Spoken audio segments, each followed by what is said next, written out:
Welcome everyone.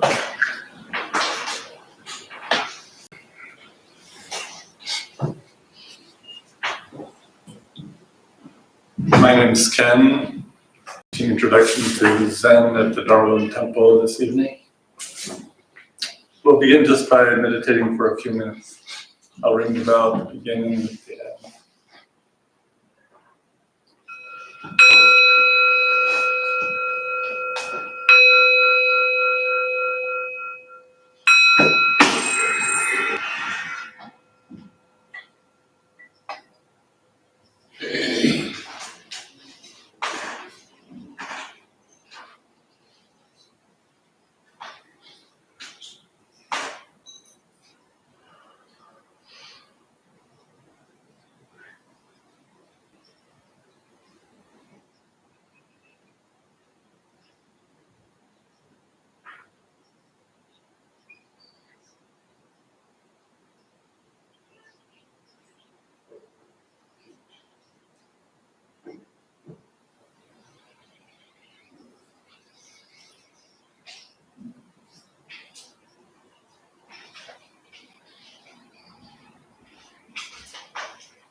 What is Zen? Any?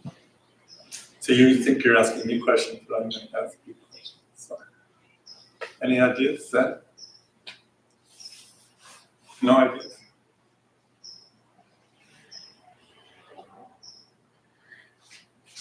Sitting. Okay. Zazen.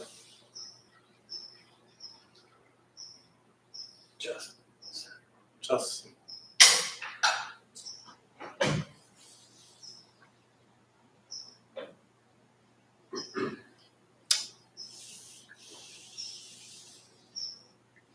Breathing.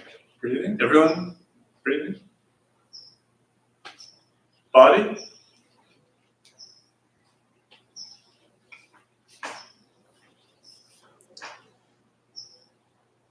Breathing and body are one thing or two things?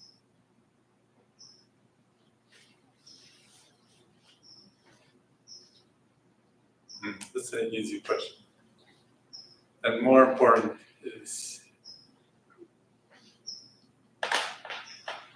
breathing body, awareness and breathing body.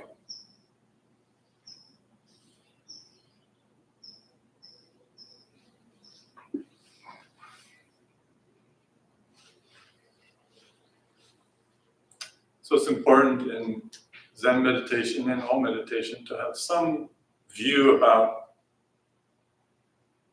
awareness and breathing body.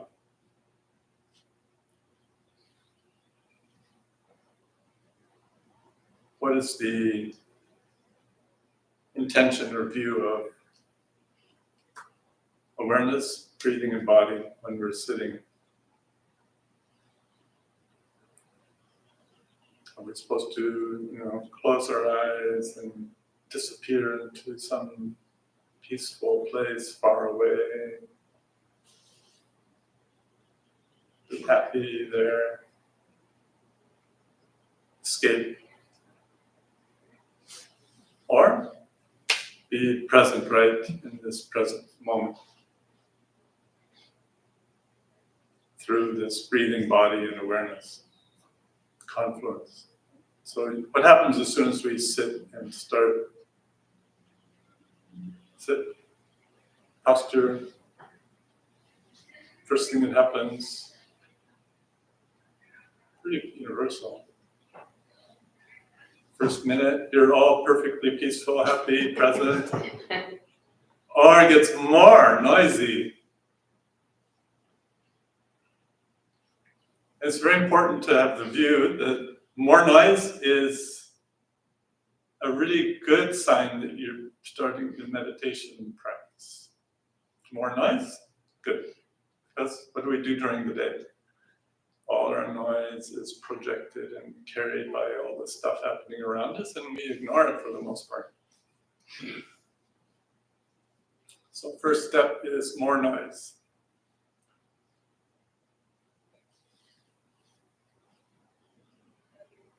Then what to do with the noise? Or not do? So we could say in zazen, we're not jumping into the merry-go-round, and we're not pretending it's not there. It's easy, right? Just merry-go-round. Breathing, body awareness.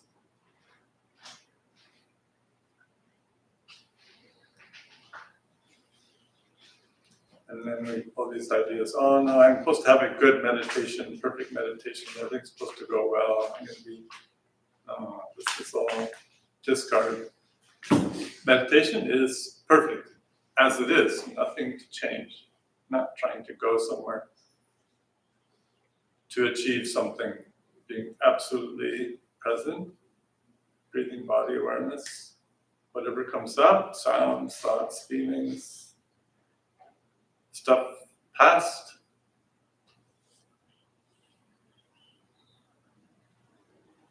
So we're sitting, okay, shopping lists for tomorrow, plans,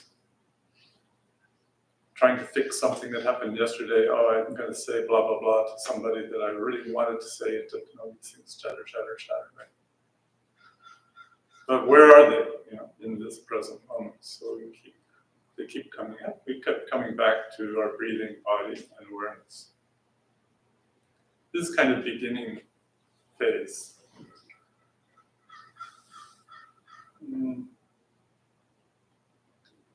Yet really in zazen is the posture of breathing itself is the expression of our Buddha nature. Just as it is. Don't mess it up, just as it is in this absolute present moment. We're giving ourselves completely, things arise. Seamless relationship.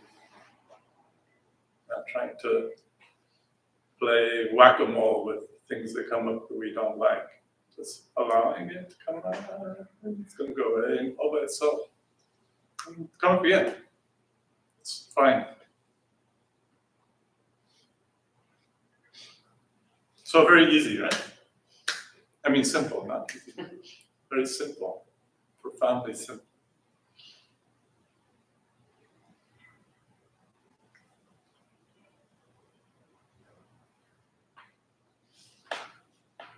Question? Anyone? Any question? Best questions are always the most what to call them.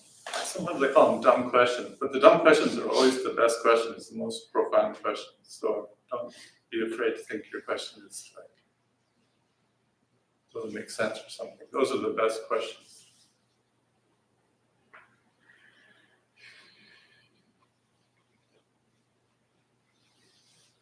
Posture.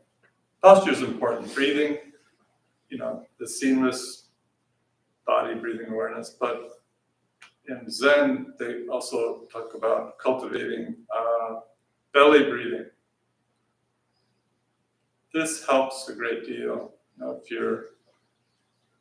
I recommend when you're meditating at home, if you cannot, please do not sit in a chair if you can help it, or if you're sitting in a chair, you want to make sure you might put a cushion on the chair, because really important in Zen posture, meditation posture, is that your knees are below your hips. Because as soon as your knees come up, your belly breathing is restricted automatically. So experiment with that. It's really important. You'll notice it right away. It's more whole awareness is much easier. So for having these seats, it's not just because it's a little more comfortable. It's about that.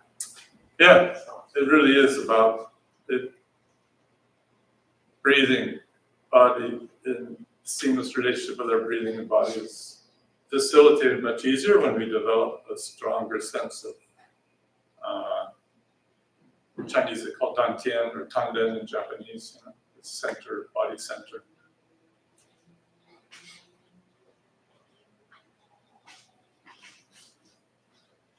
Most, Zen teachers today, like really good Zen teacher today is Meido Roshi, an American teacher in Wisconsin.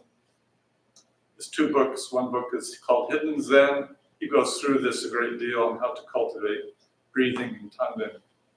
He's also an Aikido master, so he's very good at giving instructions on how to be centered physically, not just physically, but energetically centered, how this enhances one's, provides a good root for one's Zen practice.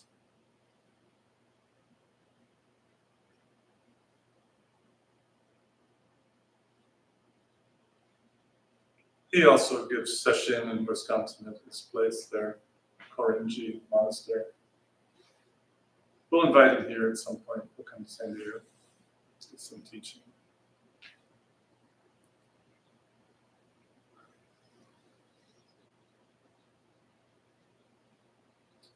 Stretch yourself. You're raising your hand.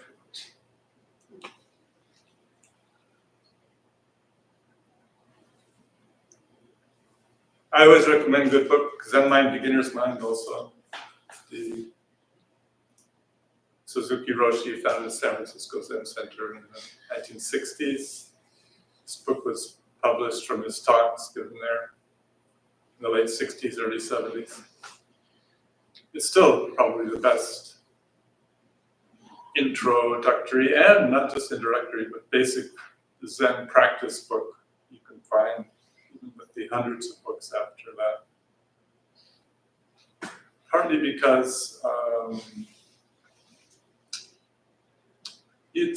everything is in there in one way or another. It covers, and it's done in a way where one can read and reread short chapters and get a lot out of each one, even years later.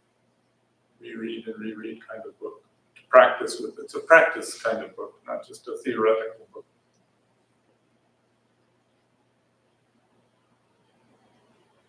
Retreat practice, everyone's done week-long 10-day retreat. You'd do it again? It was terrible. You'd do it again. Yeah, see? Okay. People always laugh when it's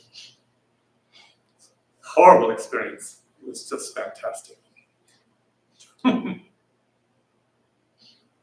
don't think, like here, Dharmabum's first Saturday of the month, morning of silence.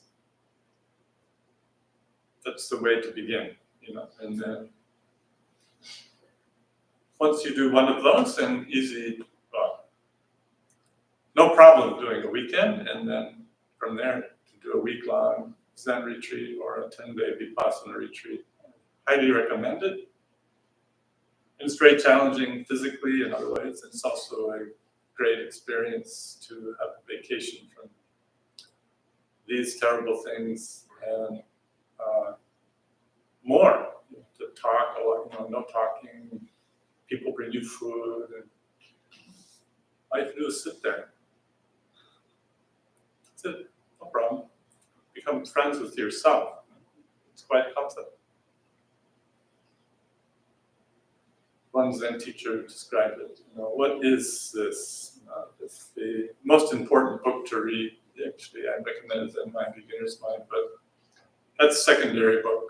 Everyone already has the most important book, which is what? The autobiography of your selfless self in the present moment. So here, engage, we're doing our reading homework and we sit. Zazen. There's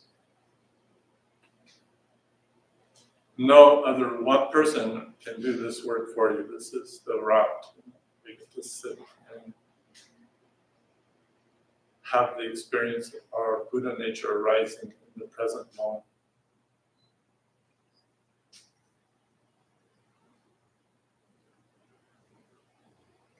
Comment, question, anything?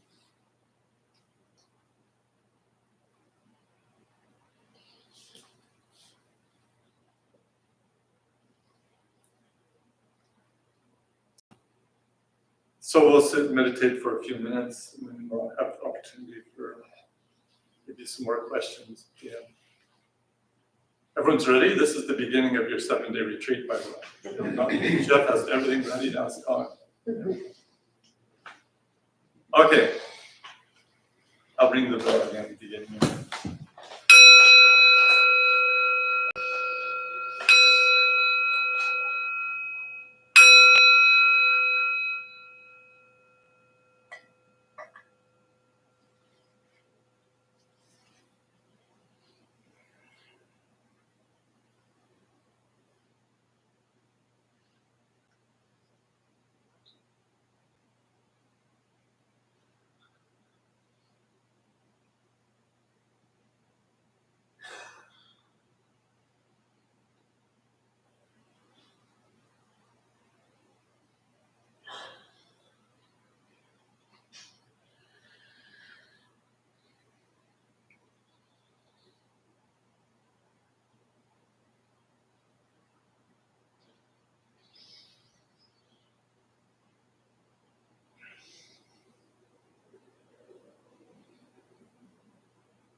Anything happen? All good? Question? Comment? Why do we do this?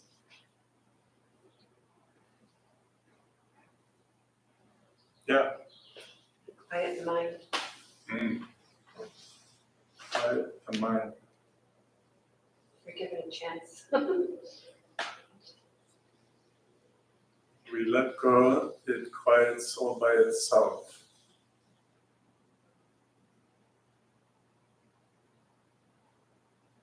So in that sense, we're not doing something, we're undoing. It's what counterintuitive to our norm in our society especially. We're used to learning something and then following the directions, and then we act to add something to us, its identity, and we build something. This is the opposite of that. We're undoing. In this case, less is more. Undoing, undoing, undoing, undoing, undoing. Or non-doing, better said.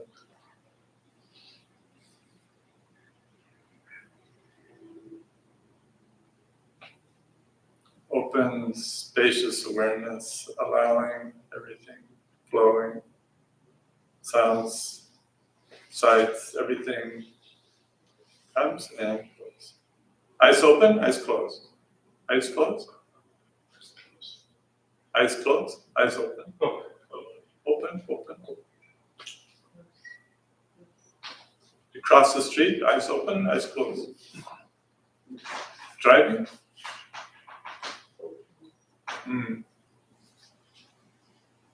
Our eyes are a bit stressed from all this visual screen time, but best to experiment in Buddhist meditation in general and in Zen. Eyes are a little bit open, like gazing down, tiny bit open. So if you hold your hands out here, so I'm not focused looking, wide gaze viewing. So you hold your hands out, if I wiggle my fingers, and I'm just looking straight ahead, I can see my fingers. My attention is like global sphere. Experiment with that too, it's very helpful. Helps this sense of full energetic awareness through visual. And also visual, eyes open a little bit, helps integrate meditation back into our daily life activity, which is the whole point. Cutting vegetables, eyes open, eyes closed when you're chopping.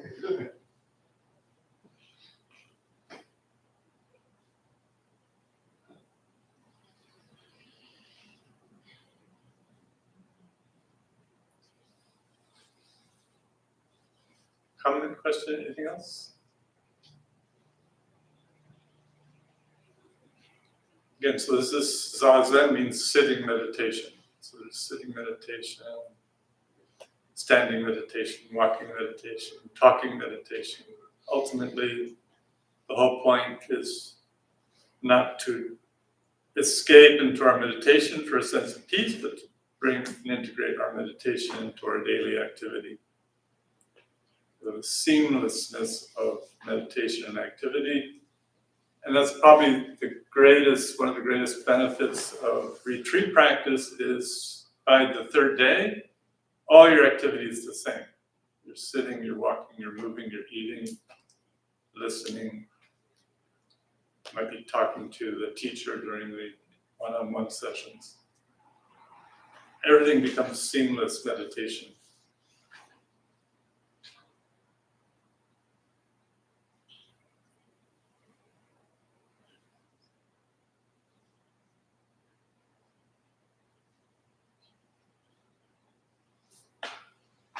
Anyone reading any books on meditation, Dharma?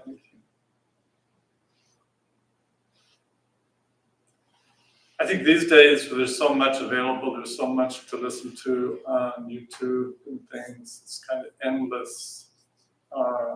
It's best to find one avenue that really resonate with and stick to it, or pick a book like Zen Mind Beginner's Mind and reread it. To reread Zen Mind Beginner's Mind, half a dozen times is just to get a beginning of the book. And that's more useful for practice than jumping from one thing to another.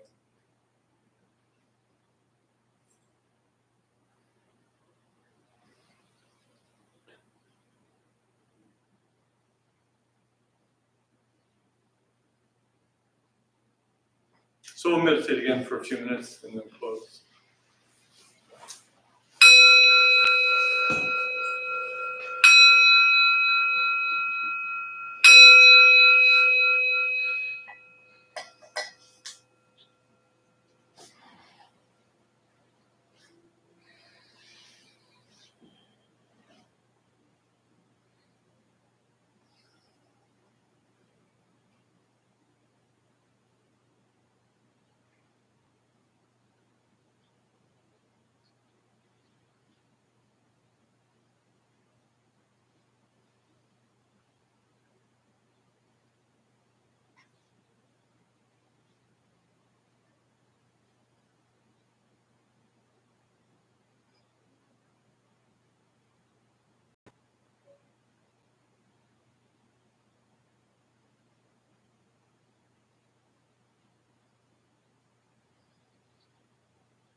It's good. Sleeping zazen's the best. I'm serious. Thank you. Thank you. Any final?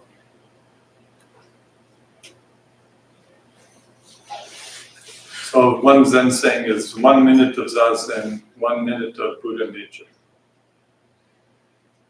You know, we're not, the goal isn't down there somewhere, it's right here. So zazen is expressing your Buddha nature. Same time too, you know, guides and teachers and group practice is very helpful. So what does Zen mean? Because Zen means meditation. Guessing earlier, you know. Zen it comes from the Indian word, the Sanskrit word dhyana. Dhyana, Chan, Zen. Chan, Chinese, Zen. Dhyana, Sanskrit, Chan. Chinese, Zen, Japanese. Same word. Same meaning. So it means meditation.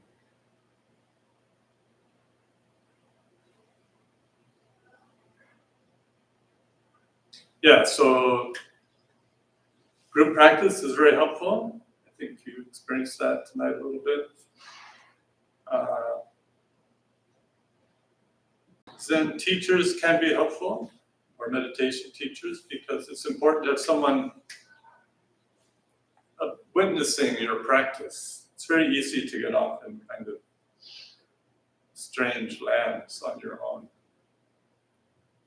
A little bit. So it's good to have a little bit of feedback. Sometimes I've had people come in, new students, and say they're trying to get into a state of no thinking. It's sort of like rushing into the freeway blindfolded and saying and going stop. It doesn't work out very well. So these kinds of mistakes of practice are important to sort out, and there are other things that can happen also in meditation. So find someone you resonate with to give you some good feedback. It's good. In my own practice early, two of my early Zen teachers are still living. Sandy Gente Stewart, who's been to Dharmabum's here and has taught a few years ago, still teaches online via Zoom from North Carolina. He's in his later 80s now. Long-time Rinzai Zen practitioner. And then another teacher I had was Yene Tachiro Roshi, and is the abbot, or he's retired now, abbot of Ruanji Temple in Kyoto.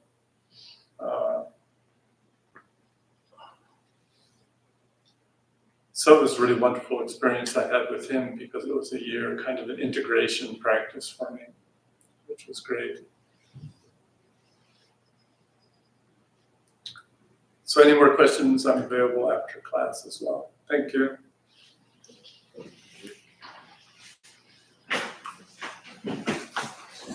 Thank you.